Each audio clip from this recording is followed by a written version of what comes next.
কথা একতরফা বললে হয় না, আজ দুজনের কথাই শুনুন। আসলে সমস্যা কার, ছেলের না মেয়েটার? আমাদের সাথে থাকুন এবং পুরো বিষয়টি মনোযোগ দিয়ে বোঝার চেষ্টা করুন। শোনেন দাদা, ওই ছেলে ফিজিক্যালি একদম আনফিট।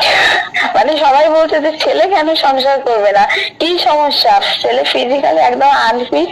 10 সেকেন্ড আমার কাছে প্রমাণ আছে, ওটা তো বললে হবে না। আমার কাছে 3 মিনিটই নর্মাল, 2-3 মিনিটই আমার কাছে নর্মাল। আমার কাছে প্রমাণ আছে। এখন প্রমাণ হচ্ছে যার কাছে প্রমাণ আছে তাকে একটু বিশ্বাস করতে হবে। ও হচ্ছে একটা সাইকো, ওর হচ্ছে সাইকোলজি প্রবলেম আছে, প্রচুর শ্বাসকষ্ট, দিনে অনেকবার গ্যাস নেওয়া লাগে, হার্টে ছিদ্র আছে। ও মনে হয় ফিজিক্যালি দিক থেকে কোনোদিন ফিট হবে না। ও ওই জন্য বাচ্চাকে নিয়ে কি করব। শোনেন দাদা, হ্যাঁ শোনেন, উনি এইসব আজে বাজে কথা বলে বেড়াচ্ছে। তো ও কত বড় বোকা, আরো কত বড় বাজে ছেলে যে ও নিজের বউয়ের নামে এই ধরনের কথা। আমি তো ওখানে মিডিয়ার সামনে তুলে ধরতে পারতাম যে ছেলেটার এই এই সমস্যা আছে। ওর ডিপার্টমেন্টের বসও জানে, ওই সবাই জানে, ওর গ্রামের লোকজন জানে, ওর গ্রামের সবার কাছে খুঁজলে দেখবেন যে ওর শারীরিক অবস্থা কেমন।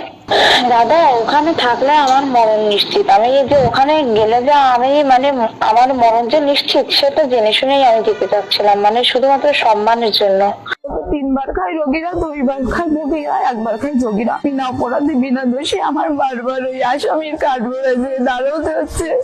আমি তবুও আমার স্বামীর নামে কোনো মামলা দিইনি, শুধুমাত্র আমি সংসারটা করবো বলে। সংসার করবে না, এই গেটে তালা দিয়ে রাখিছে। এবং বিয়ের পর 3-4 দিন পর থেকেই বলে কি একবার ভাত খেতে হবে, একবার খেতে দিতে বলতো। 3বার খায় রোগীরা, 2বার খায় ভোগীরা, 1বার খায় যোগী। আমার বিয়ে হয়েছে সেপ্টেম্বরের 26 তারিখে 2025 সালে।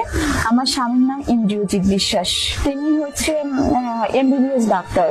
তারা তো ওইভাবে আমাদের হচ্ছে অনেক কিছু গোপন করেছে। তো সে যে মূলত তার চাকরি কোথায়, তারা বলেছিল যে খুলনা 250 বেডে চাকরি করে। এখন শোনা যাচ্ছে যে সে ওখানে ডিপ্লোমা কোর্স করতে এসেছিল।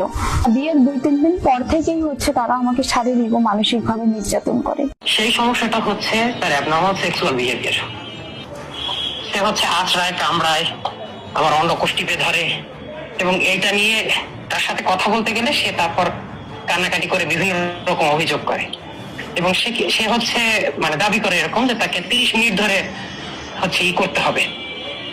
হ্যাঁ, ওই যে আমরা যেটাকে বলি সেক্সুয়াল ইন্টারকোর্স। সে আসলে কিছু নীল ছবি দেখে, সেই নীল ছবি দেখে সেই জিনিসগুলো অনুসারে সে আমাকে পারফর্ম করতে বলতেছে। এখানে যেরকম যেরকম দেখে সেরকমই পারফর্ম করতে বলতেছে, এবং সে দাবি করে যে না, ওইটাই নর্মাল, ওই 30 মিনিট দেখেছে, 30 মিনিট নর্মাল, ঠিক আছে। এবং এইটা যে আমি তাকে যখন বুঝাই বলি যে আসলে ডাক্তারি হিসাবে এটা নর্মাল না, যেটা দেখতেছে এটা শুট করা, তখন সে সেটা মেনে নিতে চায় না। সে আমাকে হচ্ছে এরকম শারীরিক ভাবে অসুস্থ, হ্যান ত্যান, এগুলো হচ্ছে বোধহয়।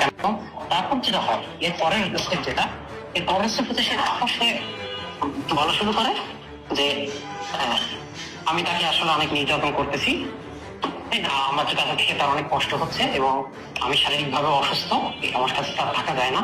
আমাকে সে হচ্ছে নারী নির্যাতনের মামলা দিবে, যৌতুক আইনে মামলা দিবে। কোনো কিছু যদি করতে না পারে তাহলে আত্মহত্যা করে আমার নাম, আমার ফ্যামিলির নাম লিখিয়ে দেবে। কিন্তু এই যে অ্যাবনর্মাল সেক্সুয়াল বিহেভিয়ার, যে আশ্রয়, কামড়ায়, অন্ডকোষ্ঠীতে ধরে, এবং একটা অদ্ভুত কনসেপ্ট, এবং সেই কনসেপ্ট নিয়ে তার সাথে যে সময় হচ্ছে বলা হচ্ছে যে আমি তো ডাক্তার হয়ে বলছি যে এই জিনিসটা এরকম না, এই জিনিসটা নর্মাল না, এবং তুমি যেটা দেখাচ্ছ বা করতেছো এটা আসলে শুট করা, সেই জিনিসটা সে বুঝতে পারছে না, এবং আমাকে ব্লেম করতেছে যে আমি শারীরিক ভাবে অসুস্থ। এবং ব্লেম টিম করে এরপর সে যে কথাটা মিডিয়াকে বলছে যে তাকে বাড়ি থেকে বের করে দেওয়া হয়েছে, ব্যাপারটা আদৌ সেরকম। সেই জায়গার আগে করে জিনিসপত্র নিয়ে তার বাড়ি থেকে সে বের হয়ে গেছে, এবং আমাদের কাছে এটার ভিডিও আছে।